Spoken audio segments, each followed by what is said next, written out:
यदा मृधे कौरवसृञ्जयानां वीरेष्वधो वीरगतिं गतेषु वृकोदरा विद्गदाभिमर्श भग्नोरुदण्डे धृतराष्ट्रपुत्रे। महाभारत का भीषण युद्ध हो चुका है, पूरी सेना कौरवों की समाप्त हो चुकी है। अकेला दुर्योधन बचा था, अकेला दुर्योधन, और वो भी भीम की गदाओं के प्रहार से रक्त रंजित हो गया, जिसकी जंगा लहू लुहान हो गई, टूट गई। वो दुर्योधन नितांत एकांत में एक वृक्ष के नीचे पड़ा हुआ है। चारों तरफ केवल एक ही दृश्य दिखाई देता है, केवल लाशें ही लाशें पड़ी हुई हैं, शरीर चित पड़े हुए हैं, रक्त चारों तरफ दिखाई देता है, करुण क्रंदन दिखाई देता है, खर सियार बोले, अनेक प्रकार से अनेक प्रकार के रात्रि जीवों की ध्वनि आती है। नितांत एकांत में दर्द से छटपटा रहा है, न मौत आ रही है न जिया जा रहा है। और हर किसी के जीवन में कई बार ऐसी परिस्थिति बन जाया करती है, न जिया जाता है न मरा जाता है। ऐसी विचित्र स्थिति बार बार यही सोचता है, क्या करूं, दर्द से करा रहा था। और उसी समय पर अश्वत्थामा आ जाता है। जैसे ही अश्वत्थामा आया, रोते हुए बिलखते हुए दुर्योधन को देखा है, देखता ही रह गया, बैठ गया, गोद में सर रख लिया और अपने पीतांबर से, अपने वस्त्र से धीरे धीरे धूल दूसरे शरीर को धूल हटाता है। कर कमल से धीरे धीरे ऐसे करने लगा, मित्र धैर्य धारण करो, धैर्य धारण करो। और एक व्यंग कर दिया, मित्र यदि तुमने मेरी बात मानी होती, यदि मुझे सेनापति बनाया होता, तो आज महाभारत का युद्ध ऐसा न हुआ होता, आज परिणाम ये न होता। आज जिस स्थान पर आप लेटे हुए हो, आप पड़े हुए हो, उस स्थानों पर वो पांडव पड़े होते। लेकिन तुमने सबको सेनापति होने का गौरव प्रदान किया। पितामह भीष्म को सेनापति बनाया, आचार्य द्रोण को बनाया, कर्ण को बनाया, सबको बनाया, लेकिन ये गौरव तुमने मुझे नहीं दिया। दुर्योधन कहता है, मित्र तुम मेरे जख्मों को मरहम लगाने आए हो या व्यंग के बाण मारने आए हो? और यही बात है कि मैंने सेनापति नहीं बनाया तो अभी मेरी मृत्यु नहीं हुई है। लो, मैं तुम्हें सेनापति नियुक्त करता हूं। संत जन कहते हैं, अपने ही रक्त से तिलक कर दिया अश्वत्थामा का, जा मैं तुझे सेनापति घोषित करता हूं।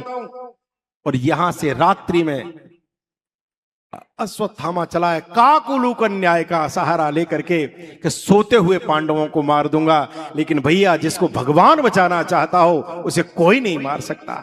एक कहावत है कि जाकू राखे सांवरो, मार सके ना कोई।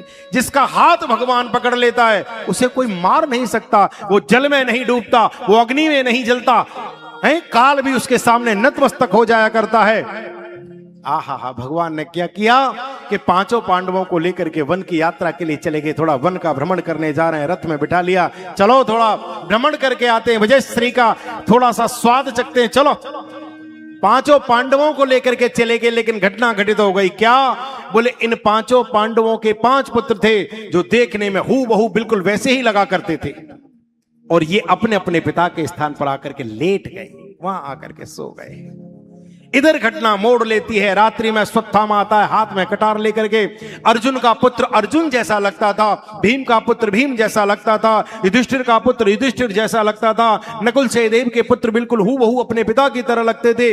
अंतर नहीं कर पाया और पांडव समझ के सोते हुए 5 बच्चों के शीश धड़ से अलग कर दिए। 5 बच्चों के शीश एक कपड़े में गठरी बांध करके कंधे पर लटका करके अट्टहास करता हुआ चल दिया। किधर? दुर्योधन के पास। जैसे ही जाकर के अट्टहास करता हुआ पहुंचा है दुर्योधन के पास, ओहो, दुर्योधन समझ गया, बोले लगता है ये विजयी होकर के लौटा है, तभी इतना प्रसन्न है। जाकर के कहा, लो मित्र, तुम्हारे शत्रुओं के शीश काट करके तुम्हारे चरणों में तुम्हारा मित्र भेंट करता है। ओहो, इतना सुनना था कि दुर्योधन गदगद हो गया, अपनी पीड़ा भूल गया और कहने लगा, वाह मित्र वाह, जिस कार्य को पितामह भीष्म न कर सके, जिस कार्य को आचार्य द्रोण न कर सके, कर्ण जैसा महारथी न कर सका, वो तुमने कर दिखाया, वो तुमने कर दिखाया। अब मैं अपने प्राणों का परित्याग आराम से कर सकूंगा। लाओ, सर्वप्रथम मुझे उस भीम का शीश दो, जिसने मेरे ही नेत्रों के समक्ष मेरे समस्त भाइयों का वध कर दिया, जिसने मेरी ये दशा कर दी। लाओ, भीम का शीश मुझे दो। और जैसे ही भीम जैसा दिखने वाला भीम के बेटे का शीश निकाल करके अश्वत्थामा ने दुर्योधन के हाथ पर दिया, ऐसे पकड़ के पकड़ा है और जरा सा दबाया तो जिस प्रकार गला हुआ, सड़ा हुआ, पका हुआ फल फूट जाता है, वो शीश सहसा एकदम खिल गया, फूट गया। आश्चर्यचकित रह गया दुर्योधन, नहीं, ये भीम का शीश नहीं हो सकता, ये भीम का शीश नहीं हो सकता। जिस भीम के शीश पर हजारों गदाओं का प्रहार किया, जो तिल भर भूमि न सकई छुड़ाई, जो कभी पीछे नहीं हटा, वो भीम इतना कमजोर तो नहीं हो सकता कि जरा सा पकड़ लो और टूट जाए, नहीं। और जब अन्य शीश ध्यान से देखे तो देखता ही रह गया, अरे राम राम राम, अरे पापी ये तूने क्या कर दिया। चीख पड़ा, रुदन करने लगा। अरे दुर्योधन कहता, अरे अश्वत्थामा ये तूने क्या कर दिया, ये पांडव नहीं है, ये पांडवों जैसे लगने वाले मेरे वंश के आहा ये चिराग थे, दीपक थे, जिन्हें तूने सदा के लिए बुझा दिया। अरे मूर्ख, हमारे पूरे परिवार में यही 5 चिराग बचे थे जो हमारे तर्पण करते, हमारे श्राद्ध करते, लेकिन तूने इन चिरागों को भी सदा सदा के लिए बुझा दिया। इन निरपराध बालकों का, सोते हुए बच्चों की तूने हत्या कर दी। अरे ब्रह्म हत्यारे, अरे बाल हत्यारे, मैं तेरा मुख देखूंगा तो मुझे भी पाप लग जाएगा। अरे अश्वत्थामा, कदाचित मेरे शरीर में शक्ति होती तो अभी गदा के प्रहार से तेरा वध कर देता, तूने मेरे कुल का अंत कर दिया। मेरा झगड़ा इन बच्चों से नहीं था, छोटे छोटे बच्चों का वध कर दिया। अब क्या तू नहीं जानता हमारी मृत्यु के बाद कौन हमें जल देगा, कौन तर्पण करेगा, कौन हमारी गति करेगा, ये तूने क्या कर दिया। अरे विधाता, ये पापी का मुंह मरते समय न जाने कहां मेरे सामने से आ गया और कह दिया तू मेरे नेत्रों से दूर हो जा। एकदम भयंकर दुख में आया और इसका प्राणांत हो गया। इधर द्रौपदी को नींद नहीं आती, द्रौपदी को नींद नहीं आती भैया, इसलिए कहा गया है मां मां होती है।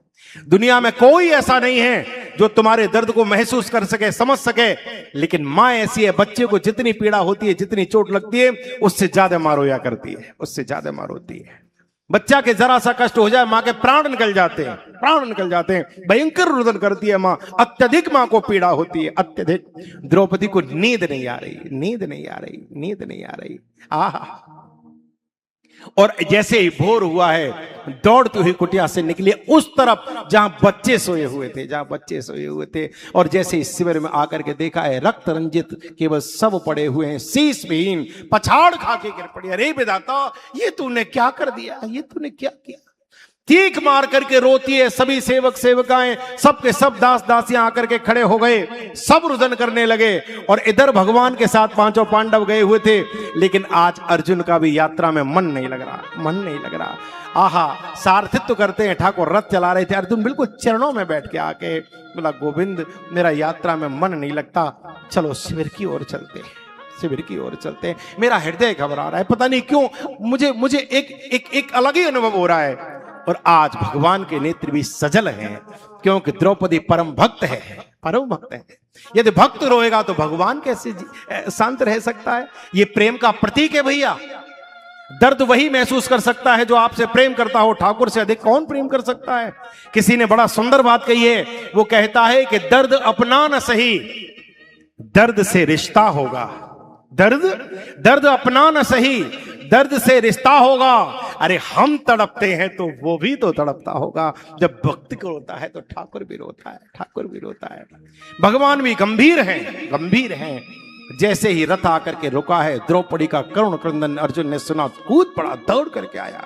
और जैसे उस दृश्य को देखा है, देखता ही रह गया। 5 सब पड़े हैं, बिना शीश के पछाड़ खा के रोती हुई द्रौपदी का कंधा पकड़ लिया। हे द्रौपदी, हे यज्ञ सैनी, मैं तेरे समक्ष ये प्रतिज्ञा करता हूं, ये गांडीव को उठा करके प्रतिज्ञा करता हूं, जिस किसी ने भी इस प्रकार का कृत्य किया है, मैं उसे प्राण दंड दूंगा, उसका शीश धड़ से विहीन कर दूंगा। अरे द्रौपदी, ये अर्जुन की प्रतिज्ञा है, मैं उस शीश को लेकर के आऊंगा। इन बच्चों की अंत्येष्टि तभी की जाएगी जब वो शीश आ जाएगा, और अंत्येष्टि के उपरांत उस कटे हुए शीश पर खड़े होकर के तू स्नान करना जा, ये अर्जुन का वचन है। और ऐसा कह करके दौड़ करके भगवान के पास आया है, ठाकुर जी के चरणों में गिर पड़ा। गोविंद, मेरी तो सारी प्रतिज्ञाएं तुम्हारे दम पर है, है, मेरा आपकी कृपा से सब काम हो रहा है। करते हो तुम कन्हैया, मेरा नाम हो रहा है। करने वाले आप हैं, मैं तो केवल बाण चलाता हुआ दिखाई देता हूं। लक्ष्य भेदन तो आप करते हैं, करने वाले आप हैं। गोविंद, प्रतिज्ञा भी ली है तो आपके दम पर ली है। अगर प्रतिज्ञा पूर्ण नहीं हुई तो अग्नि स्नान कर लूंगा। भगवान कहते हैं अर्जुन, समय को व्यर्थ में मत खो। क्या करें? बोले चलो बैठो, अश्वत्थामा का कृत्य है। रथ में बिठा लिया भगवान ने, रथ में बिठा लिया। रथ लेकर के भगवान चले हैं और जैसे ही रथ आगे की ओर बढ़ा है, आता हुआ रथ की ध्वजा को देखा है, संकट ध्वनि सुनिए। अश्वत्थामा समझ गया, हो न हो ये अर्जुन है। घबरा गया, क्या करूं? और उसी समय पर उसने क्या किया? बोले ब्रह्मास्त्र का संधान कर दिया। वो ब्रह्मास्त्र चलाना जानता था, लेकिन शांत करना, उपसंहार करना नहीं आता था। भगवान के संकेत से अर्जुन ने भी ब्रह्मास्त्र का संधान कर दिया और मंत्र शक्ति से दोनों को शांत करके कूद पड़ा। दौड़ करके जाकर के अश्वत्थामा को पकड़ लिया, बाल पकड़ लिए, घसीटने लगा। रे पापी, तुझे लज्जा नहीं आई? ऊंच निवास नीच कर तूने ब्राह्मण कुल में जन्म लिया। आचार्य द्रोण जैसा पिता तुझे मिला, ऐसा धनुर्धर, ऐसा वीर न भूतो न भविष्यति। ऐसे वीर पिता की संतान, योग्य पिता की संतान होकर के ब्राह्मण कुल में जन्म लेने के पश्चात भी तूने बाल हत्या कर डाली। ऊंच निवास नीच कर तू ऐसा नीच करते करते हुए तेरे हाथ नहीं कांपे? एकदम पकड़ लिया, बंदी बना लिया, रथ से रस्सी से बांध करके घसीटता हुआ लेकर के आया है। द्रौपदी के पास ला करके खड़ा कर दिया। जैसे ही द्रौपदी ने देखा है, देखती रह गई, दुख भूल गई, बच्चों का दुख भूल गई। एकदम चीख करके कहने लगी, हे नाथ, इसे छोड़ो, इसे छोड़ो। मुच्यताम में ब्राह्मणों नितराम गुरु, ये ब्राह्मण है, ये गुरु पुत्र हैं, छोड़ो इनको। ये भारत की नारी है कि जिसके 5-5 बच्चों का वध कर दिया, फिर भी ऐसी ममता, ऐसी क्षमाशीलता ये भारत की ही नारी में हो सकती है। द्रौपदी कहती है इसको मारो मत। बोले क्यों? बोले पहली बात तो ये गुरु पुत्र है और गुरु पुत्र उतना ही पूज्य हुआ करता है जितना गुरु पूज्य होता है। दूसरी बात ये ब्राह्मण है, ब्राह्मण अवध्य होता है। और तीसरी बात, मैंने गोद उजड़ने के दर्द को सहा है, मैं जानती हूं बच्चों के जाने का दुख क्या होता है, ये मैं जानती हूं। मेरी गोद उजड़ गई, मैं ये दर्द भली भांति समझती हूं। और जो दर्द मैं सह रही हूं, यही दर्द मैं अपनी सासू गुरु मां को नहीं देना चाहती। यदि गुरु मां को भी यही दर्द मिलेगा तो फिर क्या अंतर रह गया? और सुनो, मेरी मांग का सिंदूर अभी सुरक्षित है, तुम पांचों ठीक हो। उनकी मांग का सिंदूर तो पहले ही उजड़ गया है। अगर गोद भी उजाड़ दोगे वो कैसे जिएगी? इसलिए इसको छोड़ दो, मैं क्षमा करती हूं, छोड़ो। अर्जुन देखता रह गया, द्रौपदी कैसी बातें करती है? क्या मेरी प्रतिज्ञा तुझे नहीं पता? क्या तुझको नहीं पता कि यदि मैंने इसका वध नहीं किया तो अग्नि स्नान कर लूंगा, मेरी प्रतिज्ञा टूट जाएगी? अर्जुन दौड़ करके भगवान के पास आए, भगवान से कहा आप ही कोई रास्ता बताओ। भगवान कहते एक ही रास्ता है। बोले क्या? बोले सुनो, ब्रह्म बंधुर्न हंतव्य आततायी वधार्हण मयैवो भयमाम नातम परिपायनुशासनम। ब्रह्म बंधुर्न हंतव्य, ब्राह्मण को मारना नहीं चाहिए और बाल हत्यारे को छोड़ना नहीं चाहिए। जिसने बच्चे की हत्या की हो उसको मार देना चाहिए। लोग देखने लगे, बोले ये कैसा संदेश दे रहे हैं? एक तरफ कहते हैं कि बाल हत्यारे को छोड़ना नहीं चाहिए और एक तरफ कहते हैं ब्राह्मण को मारना नहीं चाहिए। तो ये तो ब्राह्मण भी है और बाल हत्यारा भी है, तो क्या करें? अर्जुन समझ गए। क्या किया अर्जुन ने? पहुंच गया, मस्तिष्क पर चमकती हुई मणि निकाल दी। मणि माने ज्ञान, मणि माने प्रकाश, मणि माने विवेक। मानो अर्जुन कहना चाहता है, अरे मूर्ख, क्या करेगा इस ज्ञान का? क्या करेगा ऐसे विवेक का जिसमें तुझे इतना होश ही नहीं कि क्या करना चाहिए और क्या नहीं करना चाहिए? है मणि माने विद्या। वो विद्या ही कैसी जो दूसरों का अनिष्ट कर दे? विद्या तो दूसरों को सहारा दिया करती है, उजास दिया करती है, प्रकाश दिया करती है, गलत रास्ते पर जाने से रोका करती है। और तू तो खुद अंधकार में गिर रहा है, क्या करेगा इसका? बाल काट दिए और धक्का देकर के कह दिया जा, तेरा यहां कोई काम नहीं। अपमान कर दिया। और तुलसीदास जी कहते हैं सबसे कठिन जाति अपमान। अपमान करने का मतलब होता है किसी को मार देना। मेरी व्यासपीठ आपसे निवेदन करे, आप किसी का सम्मान करो न करो यह आपकी मर्जी है, लेकिन कभी किसी का अपमान नहीं करना चाहिए। अपमान मत करो। एक बात और आपसे निवेदन करूं, आप किसी का कितना भी सम्मान कर लो, भूल जाएगा व्यक्ति, कभी ऐसा नहीं करेगा कि सम्मान का बदला सम्मान से दे। लेकिन यदि आपने 20 वर्ष पहले भी यदि किसी का अपमान कर दिया, वो मरते दम तक व्यक्ति को याद रहा करता है कि इन्होंने ऐसा ऐसा हमसे बोला था, और समय आने पर व्यक्ति बदला लेना चाहता है, बोलना चाहता है। इसलिए किसी का अपमान मत करो। अपमान इसलिए क्या कि अपमान मृत्यु ही है। प्रकारांतर से अश्वत्थामा को छोड़